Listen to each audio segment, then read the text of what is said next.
Hello বন্ধুরা, আমি আবারও চলে এসেছি মিনি ব্লগে তোমাদের সঙ্গে শেয়ার করতে ডালের হালুয়া রেসিপি। তো তার জন্য বন্ধুরা আমি একদিন আগে ডালটিকে ভিজিয়ে রেখে দিয়েছি। দেন পরদিন সকালে উঠে প্রেশার কুকারে দিয়ে আমি 2টো সিটি দিয়ে নিয়েছি। সুন্দর ডালটা সিদ্ধ হয়ে গেছে। সিদ্ধ হতে আমি ডালটাকে মিক্সি জারে দিয়ে আমি এটাকে পেস্ট করে নিয়েছি। দেন অন্যদিকে কড়াইতে আমি দিয়ে দিয়েছি ঘিটি গরম হতেই আমি দিয়ে দিয়েছি তার মধ্যে পেস্ট করে রাখা ডালটা সুন্দর করে ঝুরঝুরে করে আমি বেটে ফ্রাই করে নিয়েছি। যতক্ষণ না ঝুরঝুরে না হয় ততক্ষণ আমি নাড়াচাড়া করে গেছি। দেন ডাল ফ্রাই কমপ্লিট। অন্যদিকে আমি পানি দিয়ে দিয়েছি, কড়াইতে দিয়ে দিয়েছি পরিমাণ মতো নুন, তেজপাতা, গরম মশলা এবং চিনি।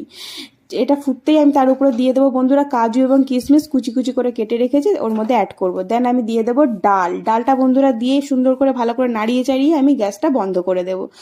অন্যদিকে বন্ধুরা আমি প্লেটের মধ্যে নিয়ে নিয়েছি ঘিটা ভালো করে প্লেটে মাখিয়ে নিয়ে দেন তার উপরে দিয়ে দিচ্ছি আমি ডালের হালুয়া। এটা ঠান্ডা হতে আমি পিস পিস করে কেটে নিয়ে তার উপরে দিয়ে দিচ্ছি কাজু কিশমিশ। ব্যাস ডান হয়ে গেল আমার ডালের হালুয়া রেসিপি।